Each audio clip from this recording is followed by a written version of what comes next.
नमस्कार, मैं हूं सत्यपाल और आप देख रहे हैं CWB हिंदी न्यूज। शक संवत 1945, विक्रम संवत 2080। आज आषाढ़ माह के कृष्ण पक्ष की तृतीया तिथि और दिन मंगलवार है। तदनुसार अंग्रेजी तारीख 6 जून सन 2023। आज मंगलवार का दिन बजरंग बली को समर्पित है। आइए सबसे पहले एक नजर डाल लेते हैं दिन भर की सुर्खियों पर। हरियाणा में ग्रुप डी के पदों पर आवेदन प्रक्रिया हुई शुरू। 26 जून है अंतिम तिथि। हरियाणा में दिव्यांगों के लिए खुशखबरी। आज हजारों पदों पर भर्ती के लिए सीधा इंटरव्यू। बताएंगे पूरी अपडेट। यमुनानगर जिले में कलानौर, जगाधरी और दराजपुर में 3 नए रेलवे स्टेशन बनेंगे और इनसे औद्योगिक क्षेत्र को होगा फायदा। नीट यूजी आंसर की जारी। उम्मीदवार 6 जून यानी आज रात 12 बजे तक दर्ज करा सकते हैं ऑब्जेक्शन। ग्रामीण डाक सेवा में 12,000 पदों पर भर्ती। 12वीं पास अभ्यर्थी के लिए वायुसेना में नौकरी। चंडीगढ़ पुलिस में भी निकली 700 पदों पर भर्ती। बताएंगे पूरी खबर। पीएम किसान सम्मान निधि की 14वीं किस्त को लेकर बड़ी खबर सामने आ रही है। बताएंगे पूरी अपडेट। और अब खबरें विस्तार से। आने वाले दिनों में मौसम कैसा रहेगा, इसे लेकर मौसम विभाग ने जानकारी दी है। हरियाणा राज्य में मौसम आमतौर पर 10 जून तक परिवर्तनशील रहने की संभावना जताई है। इस दौरान एक पश्चिमी विक्षोभ के आंशिक प्रभाव से राज्य में आज 6 जून देर रात्रि से मौसम में फिर से बदलाव तथा 7 जून को कहीं कहीं हवाएं चलेंगी। वहीं गरज चमक के साथ छिटपुट बूंदाबांदी भी आएगी। लेकिन 8 व 9 जून को मौसम खुश्क तथा दिन के तापमान में हल्की बढ़ोतरी होने के आसार जताए गए हैं। वहीं 10 जून को भी आंशिक बादल भी छाए रहेंगे। हरियाणा में आने वाले दिनों में भीषण गर्मी पड़ने की संभावना जताई गई है। इस दौरान दिन का तापमान 45 डिग्री सेल्सियस को क्रॉस कर सकता है। एक बार फिर से लू चलने की भी संभावना बन रही है। हिमाचल प्रदेश के रास्ते सतलुज यमुना लिंक यानी SYL नहर लाने को लेकर होने वाली केंद्र की अहम मीटिंग रद्द हो गई है। वर्चुअल होने वाली इस मीटिंग में पंजाब हरियाणा के मुख्यमंत्री शामिल होना था, लेकिन मीटिंग नहीं होने के कारण ये वार्ता सिरे नहीं चढ़ पाई। मीटिंग की अगली डेट अभी फाइनल नहीं हो पाई है। हरियाणा इन दिनों पानी की कमी को लेकर अब सतलुज यमुना लिंक यानी SYL नहर को लेकर हिमाचल के रास्ते लाने की कवायद कर रहा है। इसको लेकर दोनों राज्यों के बीच एक दौर की वार्ता संपन्न हो चुकी है। वहीं SYL के अलावा इस मीटिंग में केसाऊ बांध का निर्माण करना, दादूपुर से Hamida head new link channel का निर्माण, सरस्वती नदी का कायाकल्प और हेरिटेज विकास परियोजना, बिजली पर सेस लगाने जैसे अहम मुद्दों पर विस्तार से चर्चा की जाएगी। जननायक जनता पार्टी यानी JJP के प्रधान महासचिव दिग्विजय सिंह चौटाला और पूर्व सीएम भूपेंद्र सिंह हुड्डा के बीच जुबानी जंग जारी है। हाल ही में पूर्व सीएम के ठाठ वाले बयान पर दिग्विजय चौटाला ने पलटवार किया है। उन्होंने कहा कि जनता के ठाठ ही लोकतंत्र की असली पहचान होती है। लोग अच्छे कार्यों के लिए सरकार को चुनते हैं ताकि जनता को सुविधाएं और लाभ मिल सके, जबकि पूर्व सीएम अपने पुत्र के ठाठ की बात करते हैं। दिग्विजय ने कहा कि जहाँ हमारी राजनीति लोगों के ठाठ पर केंद्रित है, तो वहीं भूपेंद्र सिंह हुड्डा की राजनीति खुद के ठाठ पर केंद्रित थी, इसलिए जनता ने उन्हें सत्ता से बाहर बेदखल किया। हुड्डा खुद के ठाठ के लिए इस कदर तत्पर है कि अपने पुत्र को जनता द्वारा नकारे जाने के बावजूद कुमारी शैलजा को दरकिनार करके पिछले दरवाजे से संसद में भेजा। पंजाब यूनिवर्सिटी में हरियाणा की हिस्सेदारी को लेकर चंडीगढ़ में हुई मीटिंग में बात नहीं बन पाई। पंजाब के सीएम भगवंत मान ने हरियाणा के शेयर को देने से साफ इनकार कर दिया। पंजाब के गवर्नर बनवारी लाल पुरोहित की अध्यक्षता में 1 घंटे चली मीटिंग में हरियाणा के सीएम मनोहर लाल खट्टर ने अपना पक्ष रखा, लेकिन पंजाब के सीएम ने सभी दलीलों को खारिज करते हुए हिस्सेदारी देने से मना कर दिया। अब इसी मुद्दे को लेकर 3 जुलाई को सुबह 11 बजे अगली मीटिंग बुलाई गई है। मीटिंग के बाद पंजाब के सीएम भगवंत मान ने कहा कि 1970 में बंसीलाल हरियाणा के सीएम थे। उन्होंने अपनी मर्जी से यूनिवर्सिटी से हिस्सा निकाल लिया और कुरुक्षेत्र यूनिवर्सिटी से कॉलेज जोड़ दिए। इस वक्त यूनिवर्सिटी को 40% फंड पंजाब दे रहा है। हिमाचल ने भी अपनी मर्जी से हिस्सेदारी छोड़ी थी। इसके बाद PU यानी पंजाब यूनिवर्सिटी को सेंट्रल यूनिवर्सिटी बनाने की भी गेम चली। उन्होंने तंज भी कसा कि क्या हरियाणा वाले कुरुक्षेत्र यूनिवर्सिटी को ऐसा नहीं बना सके कि स्टूडेंट्स पंजाब यूनिवर्सिटी से डिग्री की बात कह रहे हैं। चंडीगढ़ प्रशासक बनवारी लाल पुरोहित ने कहा कि ज्ञान की गंगा हमेशा बहती रहनी चाहिए। तक्षशिला, नालंदा के वक्त से हमारी संस्कृति ने यही ज्ञान दिया है। हरियाणा कर्मचारी चयन आयोग यानी HSSC ने विभिन्न विभागों, बोर्डों, निगमों आदि में ग्रुप डी के 13,536 पदों पर आवेदन के लिए पोर्टल खोल दिया है। भर्ती के लिए कॉमन एलिजिबिलिटी टेस्ट यानी CET अगस्त या सितंबर महीने में आयोजित किया जाएगा। इस एग्जाम के लिए पहले ही 10,54,000 युवा अप्लाई कर चुके हैं। जो पहले आवेदन कर चुके हैं, अब उन्हें दोबारा से करने की आवश्यकता नहीं है। इस भर्ती के लिए यदि युवा परिवार पहचान पत्र यानी PPP या आधार कार्ड अपलोड नहीं करते हैं, तो उन्हें दोगुनी फीस देनी होगी। इन भर्तियों के लिए आवेदन की लास्ट डेट 26 जून रखी गई है। फीस जमा करने की अंतिम तिथि 30 जून है। अच्छी बात यह है कि जो युवा इन भर्तियों के लिए पहले आवेदन कर चुके हैं, वह अपने फॉर्म में अपडेट भी कर सकते हैं। साथ ही आवेदन के समय जिन युवाओं की उम्र सही थी और वह अब ओवरेज हो गए हैं, तो उनका भी फॉर्म मान्य होगा।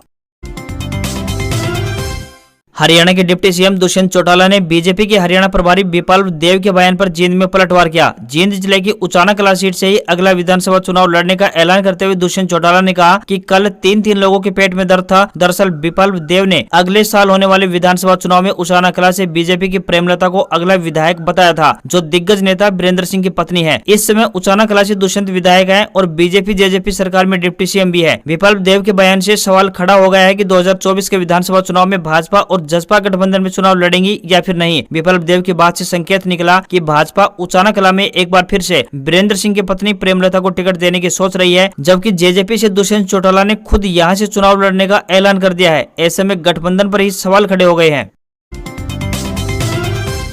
भारतीय कुश्ती संघ यानी WFI के पूर्व अध्यक्ष ब्रजभूषण शरण सिंह के खिलाफ प्रदर्शन में शामिल रेसलर्स बजरंग पूनिया और विनेश फोगाट ने रेलवे की नौकरी छोड़ने की धमकी दी है। उन्होंने कहा कि अगर नौकरी इंसाफ के रास्ते में बाधा बनती दिखी तो उसको त्यागने में हम 10 सेकंड का वक्त भी नहीं लगाएंगे। नौकरी का डर मत दिखाइए। दरअसल साक्षी मलिक, बजरंग पूनिया और विनेश फोगाट सोमवार को अपनी नौकरी पर लौट आए। तीनों ही रेलवे में नौकरी करते हैं। रेलवे पब्लिक रिलेशन के डायरेक्टर जनरल योगेश बवेजा ने इसकी पुष्टि की है। ड्यूटी पर लौटने के बाद खबर आई कि ब्रजभूषण पर यौन शोषण का आरोप लगाने वाली नाबालिग रेसलर अपने बयान से पलट गई है। दावे के मुताबिक नाबालिग ने दिल्ली के कनॉट प्लेस पुलिस थाने में बयान दिए। इसके बाद उसे पटियाला हाउस कोर्ट ले जाया गया, जहां उससे बयान वापस ले लिया। तीनों रेसलर ने भी आंदोलन से नाम वापस ले लिया है। अगर नाबालिग पहलवान ने शिकायत वापस ले ली तो फिर से ब्रजभूषण से पोक्सो एक्ट हट जाएगा। ऐसे में छेड़छाड़ का केस बचेगा और उनकी पहले गिरफ्तारी की जरूरत नहीं रह जाएगी।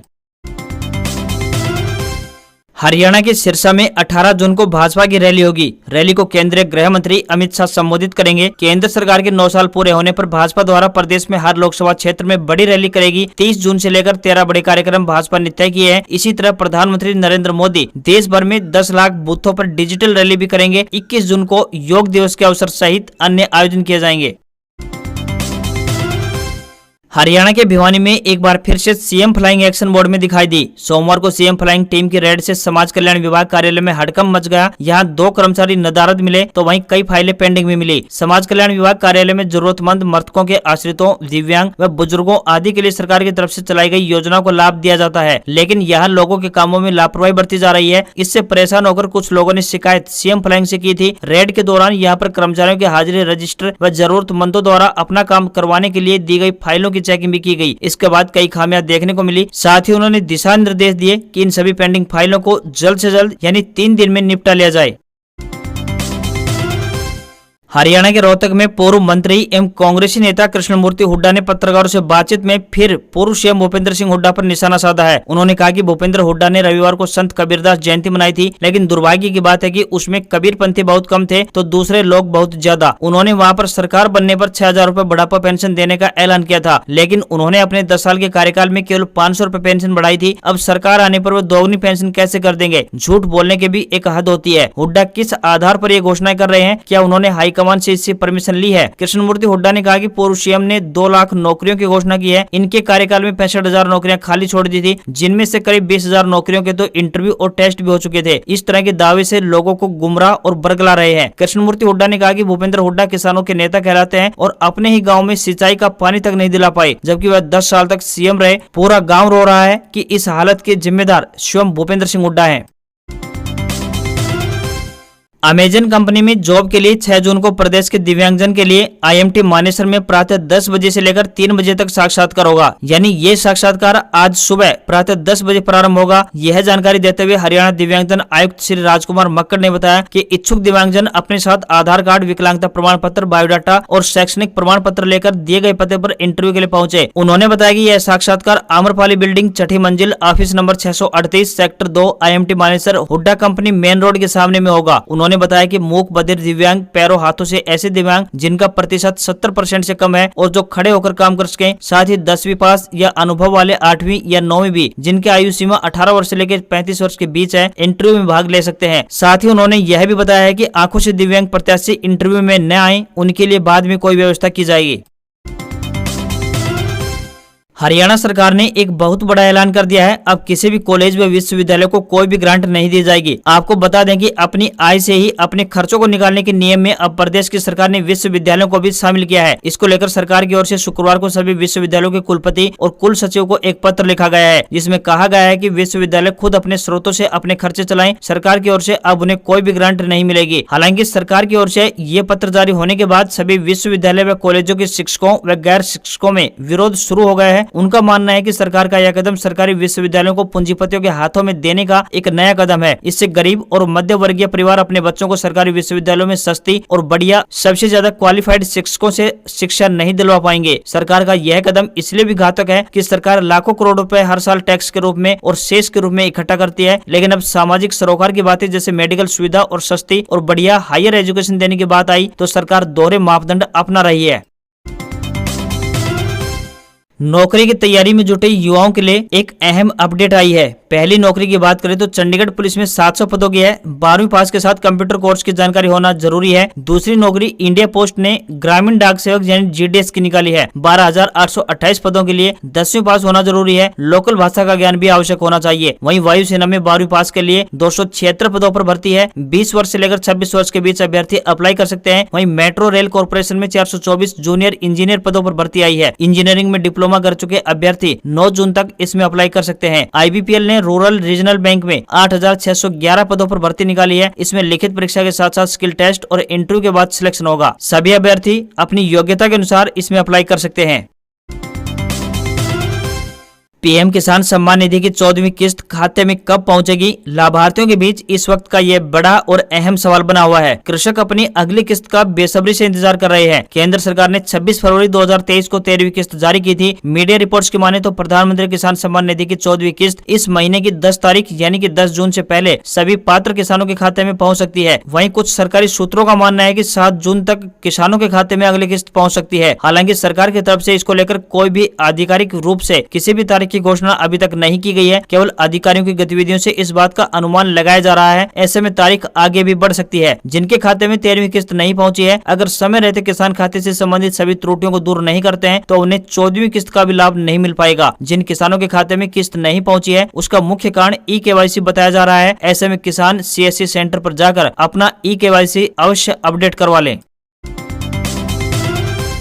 भारतीय शेयर बाजार में तेजी देखने को मिली है। सेंसेक्स 240 अंक मजबूत होकर 62,787 के स्तर पर बंद हुआ। वहीं निफ्टी की बात करें तो 59 अंकों की तेजी रही। ये 18,593 के लेवल पर बंद हुआ। सेंसेक्स के 30 शेयरों में से 16 में तेजी और 14 में गिरावट देखने को मिली है। रुपया अमेरिकी डॉलर के मुकाबले 29 पैसे कमजोर होकर 82 रुपए 68 पैसे के स्तर पर बंद हुआ। कच्चा तेल यानी ब्रेंट क्रूड $78 प्रति बैरल के स्तर पर कारोबार कर रहा है। वहीं 24 कैरेट सोने की कीमत 710 रुपए घटकर 59,600 रुपए प्रति 10 ग्राम के स्तर पर पहुंच गई है। जबकि 22 कैरेट सोने की कीमत की बात करें तो 54,600 रुपए प्रति 10 ग्राम पर पहुंच गई है। वहीं अगर चांदी की बात करें तो चांदी भी सस्ती हुई है। चांदी की कीमत 1,000 रुपए प्रति किलोग्राम घटकर 71,400 रुपए प्रति किलोग्राम पर पहुंच गई है। आज खबरों में बस इतना ही। देखते रहिए हरियाणा का सबसे बेहतरीन news channel CWB Hindi news. नमस्कार।